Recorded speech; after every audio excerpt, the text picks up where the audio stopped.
السلام علیکم ورحمۃ اللہ وبرکاتہ۔ آج میں آپ لوگوں کو روزہ افطار کرنے کی دو دعائیں بتانے جا رہا ہوں جو کہ حدیث سے ثابت ہیں۔ بہت سارے لوگ کنفیوز ہوتے ہیں کہ ہمیں کون سی دعا پڑھنی چاہیے، کوئی کچھ بتا رہا ہے کوئی کچھ بتا رہا ہے۔ تو آج میں جو آپ لوگوں کو دعائیں بتانے جا رہا ہوں یہ حدیث سے ثابت ہیں۔ نبی کریم صلی اللہ علیہ وآلہ وسلم یہ دعائیں روزہ افطار کے وقت پڑھا کرتے تھے۔ ان دعاؤں کو آپ نے ضرور پڑھنا ہے۔ ابو داؤد شریف کے اندر یہ دونوں دعائیں موجود ہیں، لیکن یہاں پر سب سے پہلے یہ بات عرض کرنا چاہتا ہوں کہ یہ جو افطاری کا وقت ہوتا ہے نا، یہ بہت ہی قیمتی وقت ہوتا ہے۔ اس وقت کو آپ بالکل نہ ضائع کریں۔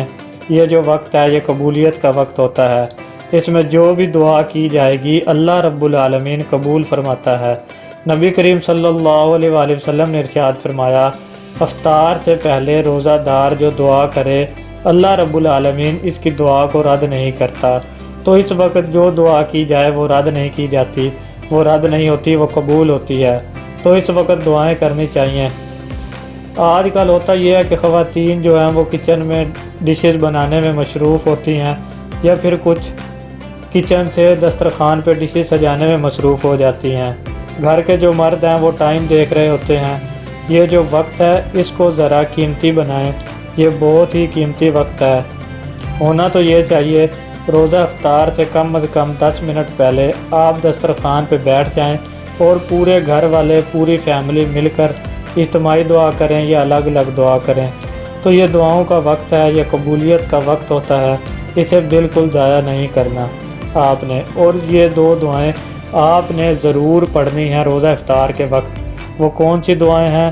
سب سے پہلی دعا جو نبی کریم صلی اللہ علیہ وآلہ وسلم روزہ افطار سے پہلے پڑھا کرتے تھے، ابو داؤد شریف کے اندر روایت موجود ہے۔ دعا کے کلمات یہ ہیں، اللہم لک صمت وعلی رزقک افطرت، اللہم لک صمت وعلی رزقک افطرت۔ یہ دعا آپ نے روزہ افطار کرنے سے پہلے پڑھنی ہے، اور روزہ افطار کرنے کے بعد نبی کریم صلی اللہ علیہ وآلہ وسلم یہ دعا پڑھا کرتے تھے، ذہب الظمأ وابتلت العروق وثبت الاجر انشاءاللہ۔ بہت ہی پیاری دعا ہے۔ اس کا ترجمہ کیا ہے وہ بھی سن لیں۔ پیاس چلی گئی اور رگیں تر ہو گئیں، اور اگر اللہ نے چاہا تو اجر ثابت ہو گیا۔ ابو داؤد کے اندر یہ دونوں دعائیں موجود ہیں۔ تو ایک دعا آپ نے روزہ افطار کرنے سے پہلے اور ایک دعا افطاری کے بعد پڑھنی ہے۔ یہ دونوں دعائیں پڑھنا سنت سے ثابت ہیں، حدیث سے ثابت ہیں۔ اللہ تعالی ہم سب کو عمل کی توفیق عطا فرمائیں۔ مجھے اپنی خاص دعاؤں میں یاد رکھیے گا۔